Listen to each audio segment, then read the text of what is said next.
want to talk about my top 10 worst escape room experiences. Some of these are literally the entire room, the entire experience. Some of them are just nitpicky puzzles that didn't rub me the right way and I thought were dumb or were not hard enough or were too hard. So let's just jump into it.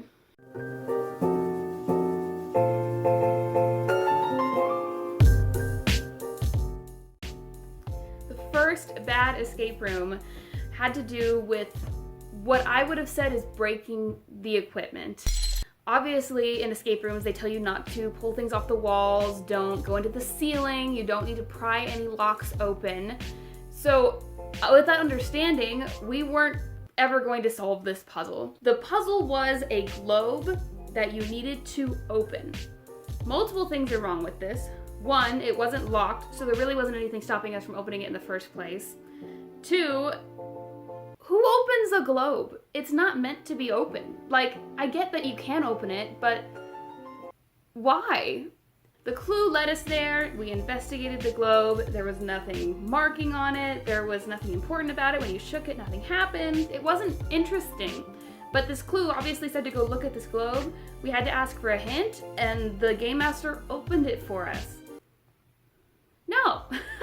I'm sorry, that's breaking the equipment. I realized that it was fine and that was the point, but I'm not going to pry things open. Bad puzzle. Our second bad experience isn't really to do with the game itself, it was how the escape room handled giving us a hint. We were in a laboratory themed room. The way you asked for hints was you had to raise your hand, there must have been a camera in one of the corners of the room, and they are just supposed to be watching you, and then they give you hints through the television screen in the room. They tell you what to look for or what part of the puzzle you're missing or whatever. We got stuck on this one puzzle and it had to do with just really microscopic text, and it had something to do with a keyboard, and we were trying to type in this password and it wasn't working. It didn't make any sense to us, and so we were asking for hints and they weren't responding to us, and that was really frustrating. And we were like, okay, well maybe it's like right in front of us. We kept working on it. Eventually they started giving us hints, but they weren't helping. They gave us hints for things we had already figured out. I don't know if they were actually watching us or if they couldn't hear us or what. It was about 30 minutes before we actually got a real hint, and I think the game master actually had to come into the room to help us because obviously we weren't doing any better. So that was just a bad experience with the game master. We did escape that escape room. We had about 4 minutes remaining, which is a miracle considering how bad we weren't getting any help. There was a lot of other really wonderful aspects to the room. It was very sophisticated. It was very high-tech, but the staff was not very helpful, and that was very frustrating. So that was bad experience number 2. Our third bad experience, third and fourth, are from the same escape room. Theme had something to do with being in a hotel room. We had to solve a murder. At one point, there was a counting puzzle. Great, fine. I love counting puzzles. I use them in my own escape rooms. I have no problem with them. Except when you have to count one item and you're somehow gonna get a 3 or 4 digit number. No. No. Who does that? I hate those puzzles. I will count one item, then one item, and then one item. If you know what, I'll give you an example. If there's a 3-digit code somewhere, I'm gonna tell you to count the number of pillows in the room. You might get like 7 or something. And then I'm gonna tell you to count the number of clocks in the room. There's probably like 1. And then I'm gonna tell you to count the number of clues I've given you so far, and it might be 5. So the code would be 715. That's it, that's fine. That's easy to count. It's hard to mess up. It's very straightforward.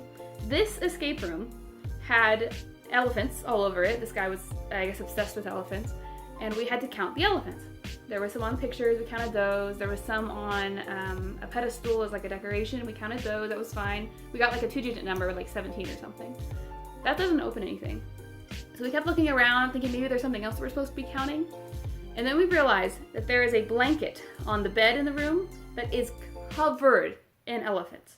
Like that's the only thing on there, and they're all about this big, and it's a blanket. It's huge. There's elephants all over the place, and we had to count them. Bothered the poop out of me. That's just so dumb. Like, there's so many chances to get it wrong. It's so against teamwork because as soon as you put the blanket on the floor and you're trying to count and everyone else is trying to count too, everyone's counting their own numbers and it's like really, really hard to get the right answer and it's so easy to get off. And I think this one specifically, not only had to count the ones in the front, but you had to count the ones in the back. And I mean, at some point you can start doing some math, count the ones on the side, realize there's 4 sides, multiply by 4, flip the blanket over, multiply everything by 2. I just don't like those. I know that I'm probably just being picky. I've seen multiple puzzles like this, but it's really frustrating. If you're gonna count something, make it easy to count, not like 100 things. Bad puzzle. The next one isn't even a puzzle, but it freaking looks like it, and that is the worst. Red herrings. Let's talk about it. I like red herrings, if they're made correctly. A good example of one. I played a Christmas room that had a Christmas tree and a bunch of presents on the floor, and some of the presents were locked as part of the escape room. That was perfect. Some of them weren't, and then you could open them and find clues, or sometimes they'd be empty. One of them was a tin, like a Christmas tin, and you opened it and you found another tin. And then you opened that and you found another tin. And after a while you realize, oh my goodness, how long is this gonna go? And then as soon as you got to the end of it, there was a little picture of a red herring. That's beautiful. That's a beautiful red herring puzzle. It took about 30 seconds. We didn't actually waste much time, and it was funny. It was obvious. Hey, by the way, this is a red herring. Nice little example at the end. Proof that this was a red herring and you can now ignore it. But when you give someone a puzzle that looks like a real puzzle, in this escape room, there was a hallway. This is the same one with the elephant puzzle. There were so many other good things to this room. These two just really bugged me. There was a hallway, and there were scribbles all around the wall. We thought that was really weird. And we realized that on one wall, there was a bunch of names. And some of the names related to other puzzles that we'd already solved. So they seemed pretty important. And the names each had their own squiggle. Scribble. Squiggle scribble. And if you followed it enough, and it'd be a lot. You know, it'd be up the ceiling, on the baseboards, it'd be on the floor. And sometimes they led to dates. Cool. Okay, this has to be important. And so my friend and I were tracing these lines, and we realized that some of them are very faded, which is just not a good thing because there's so many chances for us to lose our line, but it made it very hard to solve, and so we were getting really frustrated. We eventually found that some of these lines ended in oblivion. They ended nowhere. They went into another room and then just disappeared. And we were like, what the heck?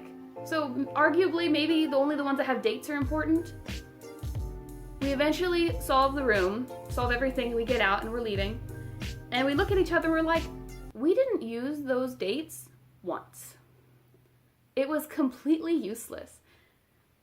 Why? We wasted at least 10 minutes on it. That is such a bad puzzle. You could argue that it's like a time waster, that it'll keep somebody busy. That's just so bad though. Bad puzzle.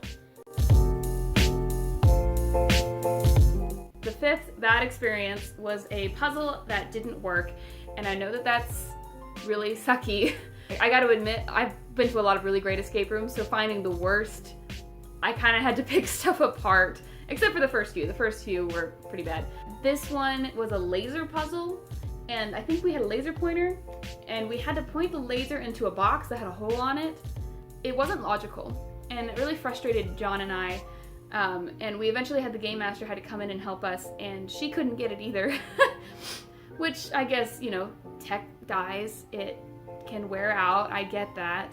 It didn't make any sense anyways. It wasn't a logical thing. It wasn't like, oh, magnets, I know how magnets work, I'll use the magnets to open the thing. Or, oh, it's a light flashing puzzle, I'll think of the pattern. There's some things that are cool and techie and still make sense to a regular audience, but just shining a laser in a box? Maybe I'm just small-minded, but I didn't understand it. It didn't make any sense. I didn't know what was gonna happen when I did that. And the fact that it didn't work was really frustrating because it still never made it clear what was supposed to happen. Bad puzzle. The sixth bad experience I had was another very specific puzzle in a really excellent room. I'm really excited to make another video of my top 10 best experiences because this one had one of my favorite ones in it, but this one puzzle just, bleh, not good. It was an Egyptian themed room, and in the very beginning of the room, when you read your info about the rules and maybe has like your first clue in it, it said something about the theme of like god Anubis, A-N-U-B-I-S. I don't know, sounds like an Egyptian god to me. He wasn't useful, the name wasn't useful to us when we first started the game, so I just kind of forgot about it. Eventually we get on to these other clues, and one of the clues it was just a little index card. It was a postcard kind of thing, and it had two pictures of buses on them. One of them was like a magic school bus, like a cartoony, old-fashioned, whatever, clip-arty school bus. And the other one was like a picture of maybe what you would consider a modern-day school bus. It was like sleeker and whatever. And it said this one, I think, over the newer one. And I just didn't get it. And we had a 6-letter crypt text that we were supposed to open, and I'm sure you smart people out there are already realizing it's a new bus, as in Anubis. Do those actually sound the same though? I don't like that. I don't like that at all. I think that's dumb. I think there's a lot of better ways you could have got that clue, because it doesn't fit the theme either. Like, this is an Egyptian room. Why are you showing me pictures of buses? For an excellent room, that was just like the puzzle. The seventh bad experience is, I'm starting to get pretty picky here, but as a game master myself, there's just some things that I would never do, and this is one of them. In this room, we were led by some kind of FBI investigation to search this teenager boy's room because he was possibly a spy or something. Throughout the game, as we would open things occasionally, we would get stuck because there'd be like no clues, no puzzles to open, and then occasionally there would be a piece of paper that was slid underneath the door. And to me, that looked like, oops, I forgot to include this clue in the box you just opened. Here it is. That's just so unprofessional. Just put it in the box. Like, why couldn't you prepare the room?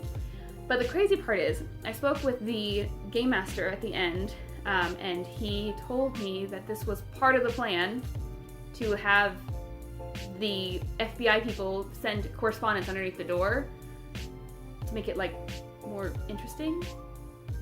I don't know. I didn't like it. I would much rather stay within the theme rather than knowing that some escape room employee is just sliding clues underneath the door. It doesn't seem like I accomplished anything. It seems like he could have done that at any time.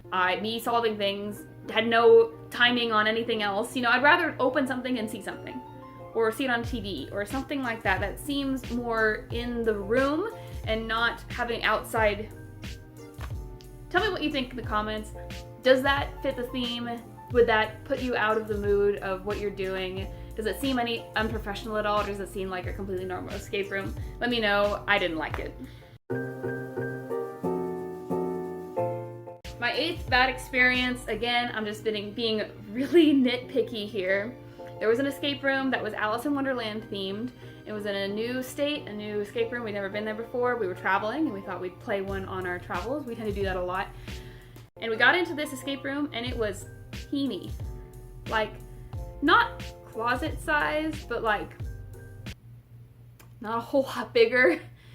And I was a little bit excited at first because if anyone else has played big escape rooms and you start off in a tiny room, there's a good chance another room is going to open, like a bookcase is going to open, or there's going to be a passageway, or something extra is going to happen that makes the escape room more exciting, especially halfway through, because when you're in a small room, there's just not very many puzzles that could be available to you.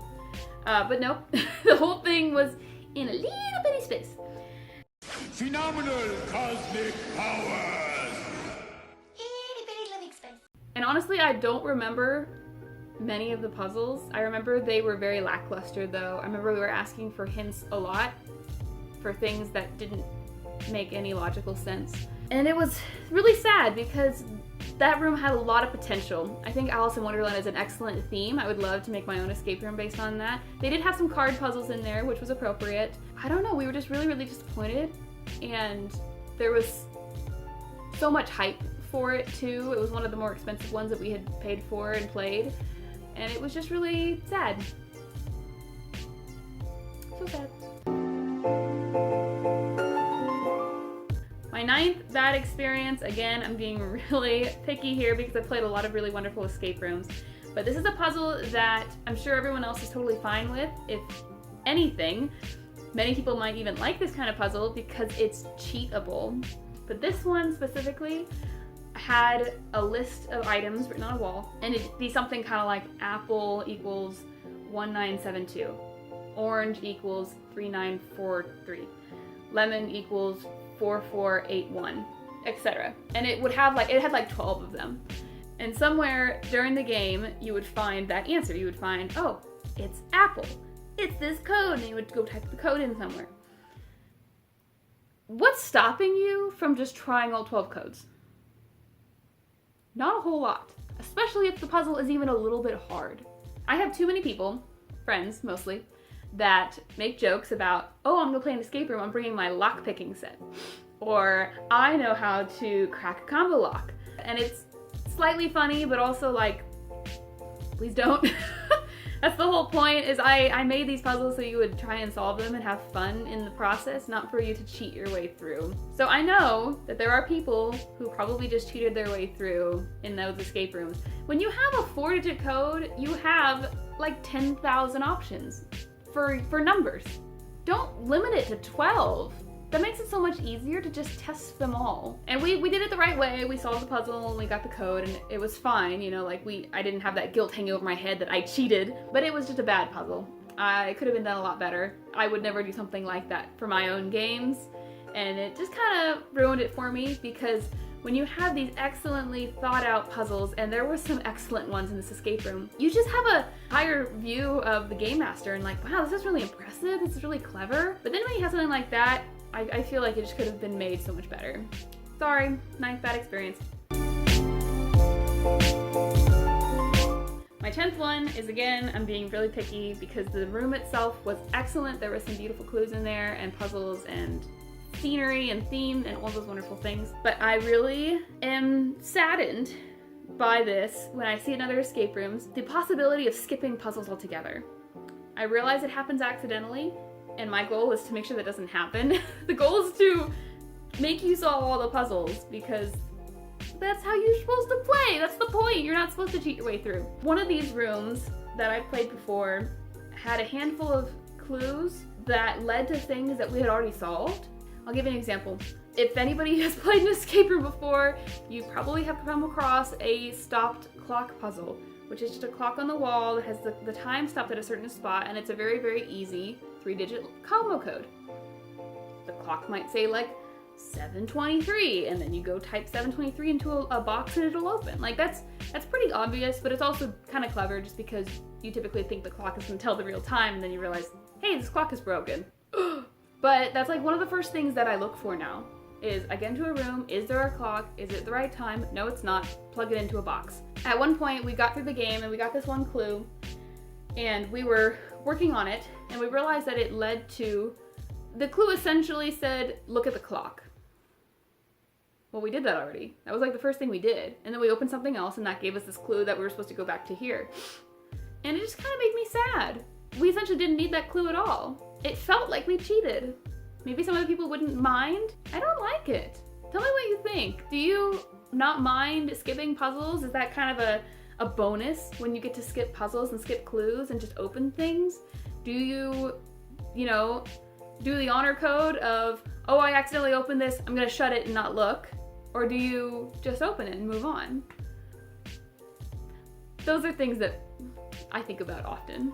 And I think most of these just have to do with me being a game master and having my own business, that I want people to enjoy it and I want people to do it the right way, because I did work really hard on the puzzles and I want people to like them.